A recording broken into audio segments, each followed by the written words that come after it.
Welcome to my weekly Championship review series where I will be reviewing each and every game from the Championship 2024-25 season. So let's get into it. Starting off on Friday night, Coventry City 3, Oxford United 2, a very close game. I'm sure Oxford United fans are going to be very disappointed after that one. However, a good performance from Oxford. A lot of people at the start of the season expecting them to end up rock bottom, but after these first two performances, they're leaving themselves with a good chance if they can keep up these performances at surviving. Looking at Coventry, Haji Wright, he's going to be unbelievable this season, and I think Coventry will do really well. I think they'll definitely get top 6, and I think Haji Wright will be a key part. That front three is just unbelievable, way too good for the Championship. I think their defence, quite good too. Not seen too much of them yet, obviously not played together for too long, as obviously it's different defence from last season, but a good win from Coventry. But Oxford United, unfortunately conceding last minute, but what a performance, to be honest. Scoring 2 goals against Coventry, a team that you're going to expect to be up there. You can't pay too much attention to results now, it's more about performances. They played well, didn't really dominate the game. Obviously Coventry dominated for large parts of the game, but they made it close. It took until the last minute for Coventry to get the win, and it's good signs for Oxford for the future, and their midfield looks really strong. I think they could potentially survive this season. Moving on to Derby versus Middlesbrough, great performance from Derby. Obviously, performance-wise, actually not the best, but results-wise, it's perfect. They didn't dominate, they got dominated completely. Had one good chance, took it. Middlesbrough looked really, really strong, and I can see them being top 6 comfortably. Their team looked really good, but they couldn't find the back of the net. Derby got the win. Josh Vickers, good performance. Mendes-Lang, Jackson looked quite strong as well. Against lower teams, I think they'll do a lot more, the wingers, and they'll create a lot more chances and probably score quite a few goals. But against teams like Middlesbrough, not expecting much, but Derby coming away with the win. It's a huge win for Derby early, start of the season, and they're on the board.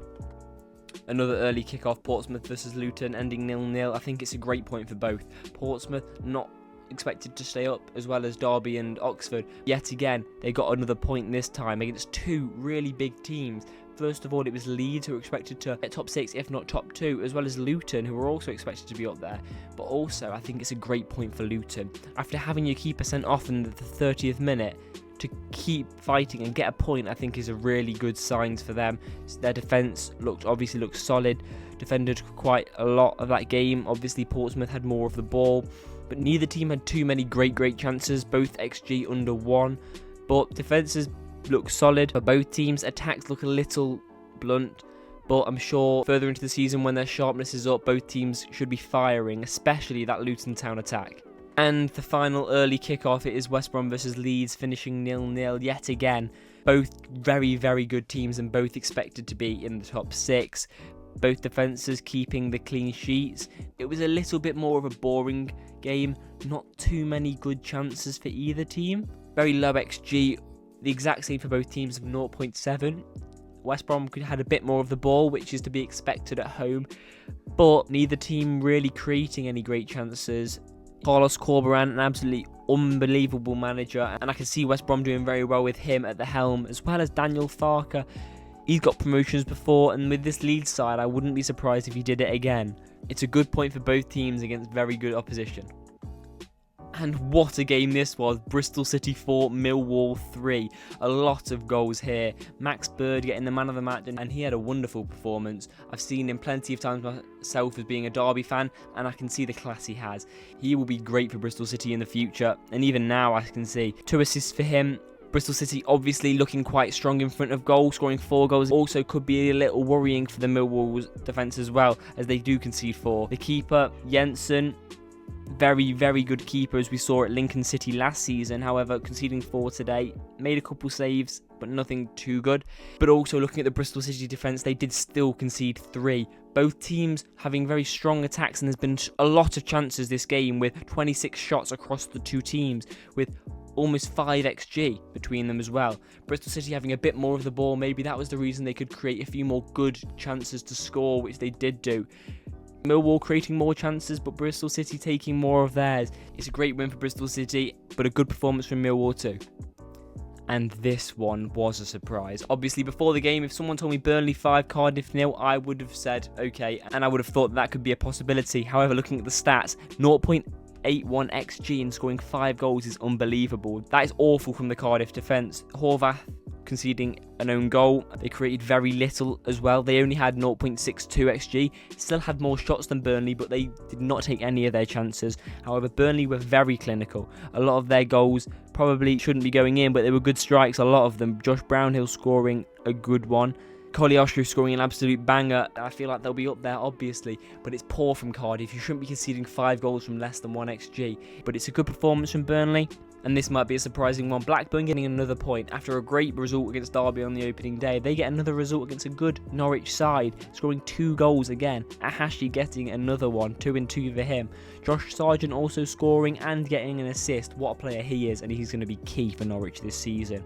Carlos Sainz also getting on the score sheet. Blackburn create not too many chances, however they were clinical in front of goal. However, the opposite for Norwich, they created a lot of chances, however didn't take too many of them, obviously only scoring 2 out of a possible 14 shots, 4 on target, which is very poor shooting from the Norwich City side. They had a little bit less possession than the Blackburn team, however they did a lot more with it, but they couldn't score any more than Blackburn themselves. Ahashi coming off the bench again and scoring again. He looks to be a very good player, and he should be a key part for Blackburn if they want to do well, even just survive, and I think he'll be very good. Also looking at Maktar Gay, seeing him against Derby on the opening day, he looked unbelievable. He getting assists today. I think he's going to be a great player for Blackburn this season. And maybe a big surprise with Plymouth getting a point at Hull. A lot of people looking at Wayne Rooney and saying he is not the man for this job, but he was delighted after that goal. Obviously, maybe a little disappointed after Hull got the equaliser, but it's a first point on the board, and looking at the table, they are out of the relegation zone. Obviously, looking at the table now is a stupid thing. It does not matter. Bottom could still win the league. Obviously, doubt it because it's Cardiff, but it's still possible. I think Plymouth looked pretty decent in that game, had a little less possession but had a lot of shots, obviously creating a lot of chances. They also had less XG than Hull City themselves, who only had 2 shots on target and 14 shots.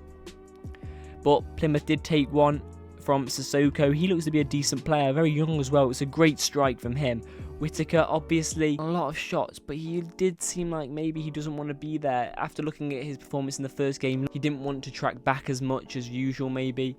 But Plymouth getting a first point. Let's see, can they push on and get some points on the board? I hope not, and I hope they take a relegation place so Derby can comfortably survive, but we'll see in the future. Disappointing from Sheffield United as they concede 2 in the second half to draw 2-2 to QPR. QPR getting a red card and then getting their equaliser, which will disappoint Sheffield United even more. Gustavo Hamer is unbelievable, that's for sure, getting a goal and an assist. If Sheffield United do not get promoted this season, he will be in the Premier League next season, without a doubt. But with him in their squad, I wouldn't be surprised if they did get to the top 6. Kiefer Moore also a proven Championship striker. He will score plenty of goals. He's a good striker, he's clinical, and he got a goal against QPR. Callum O'Hare, yet again, a great player. Looking at QPR though, managing to get a point against a very, very good side is very good signs for them. Karamoko Dembele, someone Derby were trying to get, and I'm very disappointed he didn't join us. But he gets an assist on his debut. No surprise there. He's a very good player. 8.1 match rating. He's barely even gelled with the squad and he's already playing unbelievably, getting an assist. The rest of the QPR team didn't play that great, and Sheffield United probably should have won that after they dominated the first half. But football is not a game of stats, it's a game of goals, and they ended par with each other. Swansea dominate Preston, who look very poor. Preston now onto their 3rd manager in 2 games. That is very disappointing. They played poorly, to be honest, had not too much of the ball, and also 5 shots, 2 on target, and only 0.76 XG compared to Swansea's 2.42. It was obvious who was going to win that game. Swansea obviously a very, very good team. Matt Grimes in the midfield, he is a class player. Harry Darling at the back, very, very good centre-back next to Ben Cabango. I think Swansea are going to be quite a good side this season. At this stage of the season, results aren't as important as performances, and Swansea are putting in good performances, unlike Preston. And Preston, without a goal in 2 games and conceding 5, it looks poor from them, and they are down in the relegation zone. Obviously, does not matter at this point in the season, but if results don't pick up or performances don't pick up, I can't see them getting out of there anytime soon. It's poor from them, it's worrying, and it's 3-0 to Swansea. And for the final Saturday game, it's Watford 3, Stoke 0. I'm not a fan of this scoreline as Derby play Watford next Saturday. Watford were just better, a lot better than Stoke. Kayembe had a great performance, scoring 2 goals of only a 0.77 XG. Watford created loads of chances, 24 total shots and 8 on target, 2.27 XG. Watford were clearly going to win this game. Stoke with only 0.85 and creating 7 shots. It was never going to go their way unless they were very clinical. However, they weren't. Very few shots in the box. Obviously, had a couple good chances that they probably should have put away, but they didn't, and that's poor from them, and that's their fault. Performance-wise, they weren't that good. Victor Johansson, who they signed, obviously conceding 3 today. You can't do it all yourself. You got to think maybe it's your defence. Conceding 24 shots isn't his fault. Maybe he chose the wrong team to sign for and he should have come to Derby. But we've got Zetterstrom now and hopefully he's the better Swede. But Stoke, a good side, and I think they'll survive, but poor performance today.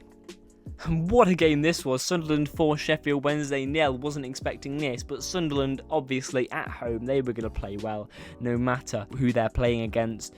Had a little bit more of the ball, but it was basically even. Expected goals, Sunderland dominated. Sheffield Wednesday creating very little good chances, and the ones they did, they didn't take. Barely got on target, only 3 shots out of 9, where Sunderland having 15 shots, they created more XG from set plays and more XG from open play.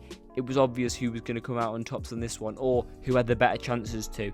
Mayenda looked good, the 19-year-old getting 2 goals for Sunderland. He looks promising, and I can't wait to see how well he does this season. Sheffield Wednesday, I can see being a very good team at home, and I think they'll win a lot of matches. And I think with Danny Rowling manager, they'll do quite well this season. But you can't be playing that style of football against such a good team like Sunderland or a Leeds. You're not going to beat them playing that way, I think. And this has proved it. Maybe Danny Rowe will have to adapt his tactics when playing against a team like this, because it's not going to work against these teams. Maybe against the lower sides like Plymouth, yes, it's probably going to work, but not against Sunderland. Sheffield Wednesday got dominated, and it was clear to see he was the better team today. And that is all for this game week. I really hope you enjoy. Please like and subscribe and leave a comment down below telling me your opinions of your team's performances and results this week. I'll see you next time.